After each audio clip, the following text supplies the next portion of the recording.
What are you doing? What are you gonna do? I don't think she knows. I'm leaving you there for now. Oh my god. Oh,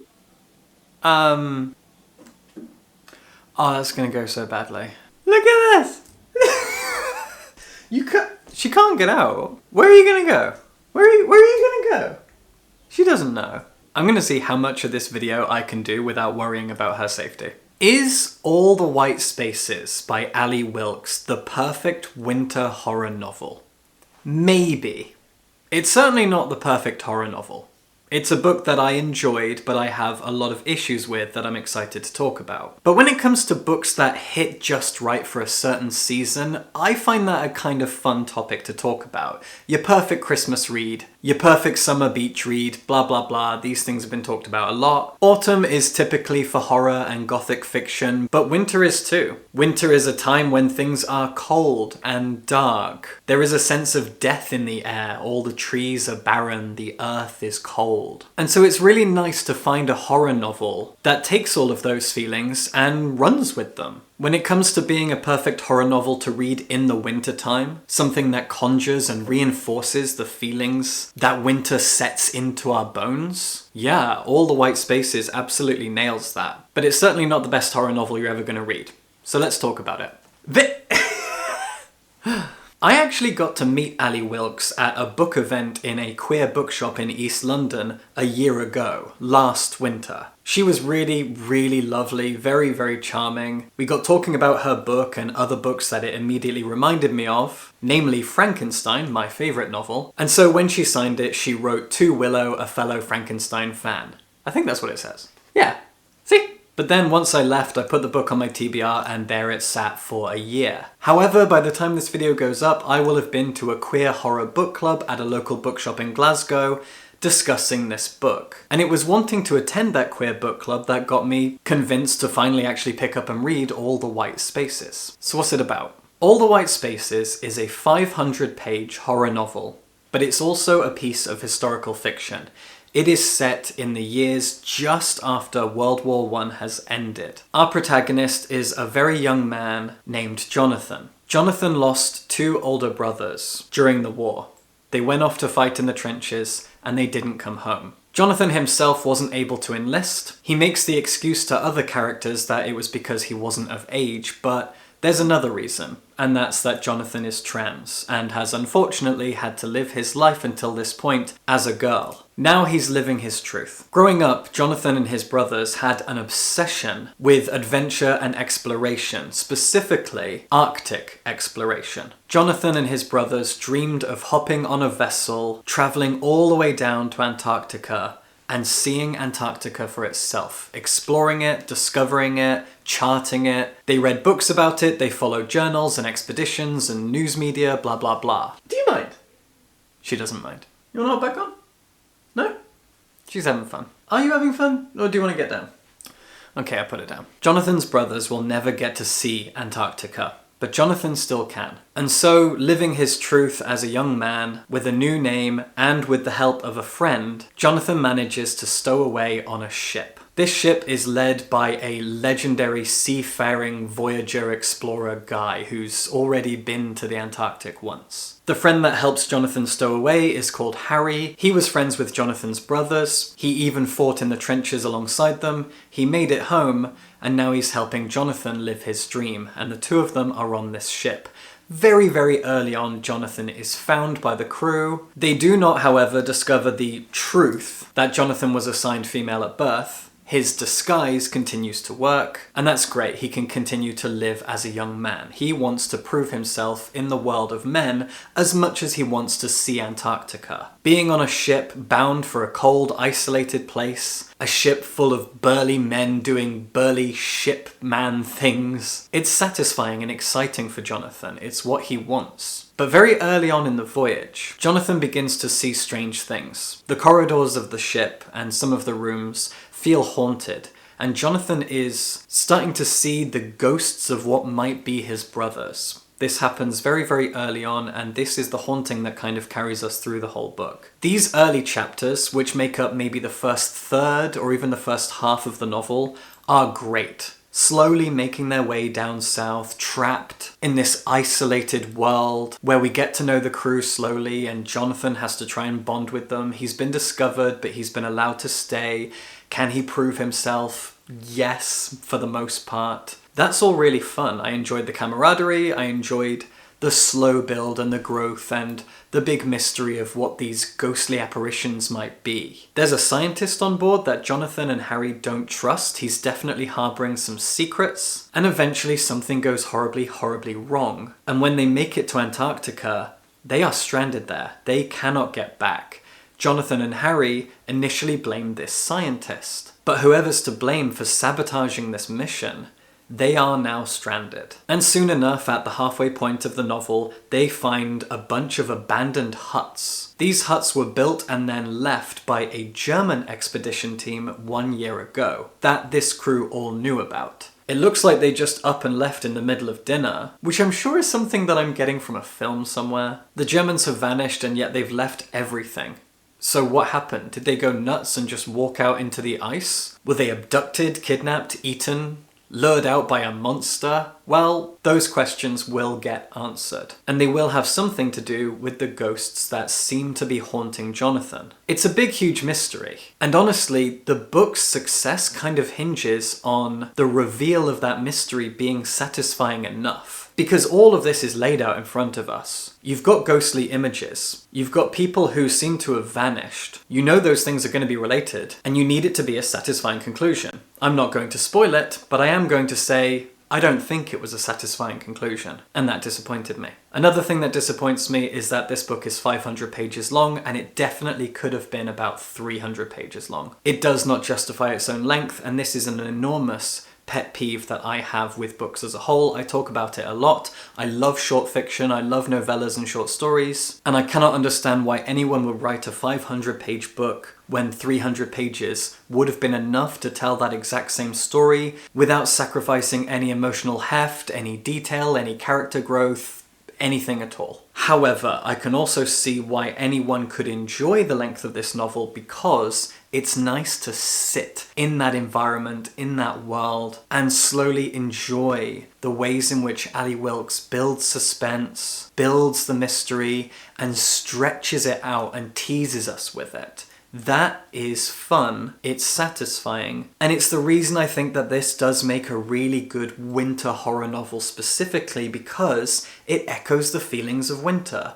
Winter is something that feels like it lasts way too long. When winter first begins every year, I'm always really excited because I love snow, I never grew up, I like Christmas, I like the build up to Christmas, and I enjoy the feeling of being cozy inside by the fire, all of that stuff. It's all great. I haven't had a fireplace since I was a kid, but I still like the coziness of it. It's the aesthetics of winter that I enjoy. The snow, the cold. I always prefer being too cold to too hot. I'm not very good in the summer. And so winter is something that I actually kind of look forward to. But then it always lasts too long. It goes on and on and on. You get colder and colder. It gets darker and darker and you get fed up. A lot of us get depressed. It's isolating. It feels kind of lonely. It's a very lonely season, and it's a season that a lot of people really hate and don't look forward to. So much of what all the white spaces is echoes all of that. You've got a kid who's really looking forward to something. He wants to see Antarctica, he wants to explore it, he wants to prove himself as a young man. He's excited, he'll do anything for it. He's amped up, he's hyped up. When he gets there, it's cold, it's dark, it's dangerous, it's isolating. Death is around the corner.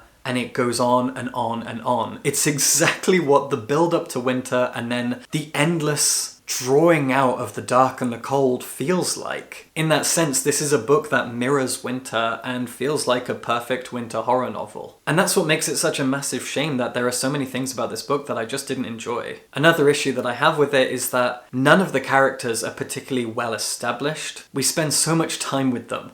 This is an isolated group of people. You only ever know them. At no point do you meet anyone else. You only have this handful of men. You should know them like you know your friends and your family by the end of a 500-page novel, but you really don't. There's nothing to know about them, even Jonathan himself. You spend a prologue chapter with his mother, where they talk about the end of the war and the fact that his brothers died, and then chapter 1, he's off. He's on the ship, he's stowing away, and that's it. You're on the ship, and then you're in Antarctica. You're with a small group of men the entire time, you learn all of their names, you vaguely learn some kind of personality to define each one, but very loosely. You will get each one confused with another. They are not well-defined people, and they don't grow and change in any way. They're strangers at the beginning, and they're strangers at the end. And that is really upsetting, especially because in horror, getting to know your characters is really, really important because you need to gel with them, you need to attach yourself to them, you need to be emotionally invested in them, and then they fucking die. Or they're in danger and you worry about their safety. You worry about the bonds that they have with each other. As one character worries about another, so do you. And so you're worrying about that character and you're bonding with the character who's worried about them, and it's a lovely, lovely, very immersive thing that horror excels at. But this novel doesn't, because I didn't care about anybody, Jonathan included. And I'm trans. Jonathan is trans. I should immediately care about him on just that level, a kind of queer community bonding level, but no. Unfortunately, Ali Wilkes gave me no reason to care about these people, and I am so frustrated by that. I'm annoyed, I'm disappointed, and I feel like it was a missed opportunity, especially given the length of the novel. So a lot of this book is nothing. I liked the nothing on the ship and I disliked the nothing in Antarctica. But as I've already said, I can see how people really, really would. How it would be very gratifying to spend so much time in the cold where nothing's happening and you're terrified of what might happen eventually, what must happen eventually. That build-up, that endless stretching out of everything, it must all lead somewhere. And again, that's kind of like the Echoes of Winter, the fact that it has to eventually lead to something. This all has to be for something. This amount of cold and dark and isolation and difficulty, it all has to lead somewhere. There has to be a payoff, there has to be an ending, there has to be a moment of satisfaction. As I said, not spoiling anything, but there is an enormous conclusion, there is a big bombastic ending, but the explanations behind everything, they're fine. They're alright. Could have been better, could have been worse. It's fine. And that's the thing with this book, is there's a lot to like, there's a lot to dislike, and there's a lot that's just fine, leading us to feel like this is just a perfectly adequate novel. 3 stars, 5 out of 10, perfectly middle of the road, you know? Not that I ever give starred or numbered ratings to anything, but this is just a perfect example of an absolutely fine, average, perfectly adequate horror novel. It doesn't do anything to offend, it doesn't really do anything wrong, but there are so many things that it could have done, so many opportunities that it didn't take. As I said, when I met Ali, we talked about Frankenstein because the framing device with Walton at the beginning and end of Frankenstein feels a lot like this book. And it's also very reminiscent of one of my favourite horror films of all time, John Carpenter's The Thing, and Dan Simmons' brick of a horror novel, The Terror, which is also a TV show. There's a lot that this book reminds me of, and despite those similarities, it still does a lot that's very unique. And the inclusion of a young trans guy is something that I still am very grateful for. I'm glad that Ali Wilkes included a bit of queerness. But the problem with that is there isn't really anything thematically satisfying about Jonathan being trans. By the halfway point, I forgot he was. And obviously that's great, that's good. Jonathan is passing if that's what he wants. Passing is an interesting subject in and of itself. Some people love passing, other people argue you shouldn't have to, blah blah blah. That's a fun thing to talk about, but the novel isn't making that conversation. And I can't decide if it's a good or a bad thing that you eventually forget that Jonathan is trans. On the one hand, it's great because it means that Jonathan is living up to his own masculine ideals of himself. He's become accepted and amalgamated into the world of manhood and masculinity, and that's what he wants, that's what he gets. Great, satisfying for everyone. On the other hand, this is a piece of fiction that should have some kind of message, and if you're going to include a trans guy, shouldn't being trans somehow be part of the themes and the message of the book?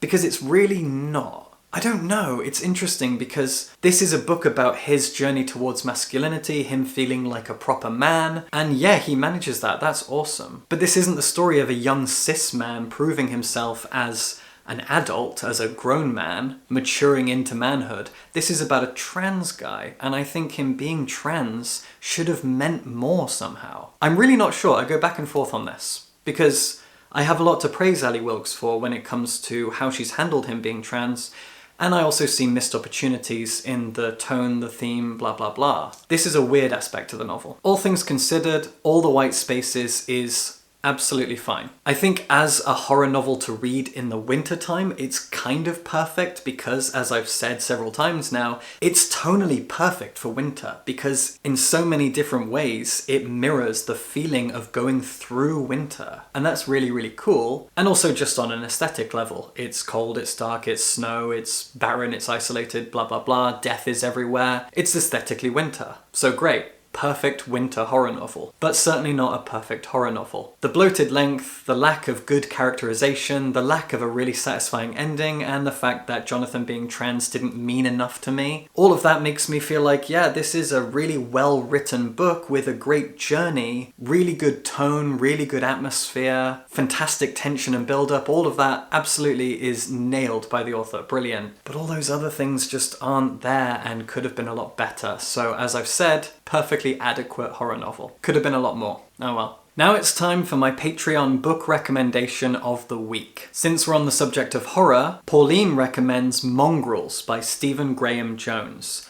This is immediately interesting to me because I've read one Stephen Graham Jones novel, I have another on my TBR, and he has a third that came out recently that I'm also excited to get to. None of those are Mongrels. I've never heard of Mongrels before, so that's immediately cool. It's been a while since I read this, so I'll just copy the blurb. For 10 years, he and his family have lived a life of late-night exits and narrow escapes. Always on the move to stay one step ahead of the law. Born as outsiders, they live in the shadows, making their way in a society that does not understand or want them, but soon his family will all find out just how like them he really is. Stephen Graham Jones is a US Indigenous author of, among other things, horror.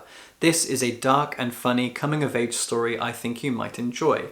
Thank you so much, Pauline. This is a horror video, I read a lot of horror, I enjoy Stephen Graham Jones, and I've never ever heard of Mongrels. I'm honestly confused by that. I hope it's been published in the UK. Let's find out, I'm gonna check it out. If you'd like to recommend me books like Pauline just did, you can join my Patreon, offer me up some recommendations, and I'll read them out in an upcoming video. I should stress here that I think I've spent a lot of this video being pretty mean to All the White Spaces, and it's certainly not a bad book. There's nothing inherently wrong with any of the choices that Ali Wilkes made, I just saw so much missed opportunity when it came to the editing, when it came to the character writing and the conclusion. But for any horror fan and anyone who enjoys reading things that are thematically appropriate to time and place, this is an ideal book to read in the wintertime. And if I have sold you on it in spite of its flaws, definitely check out All the White Spaces this winter season. And as always, subscribe for books.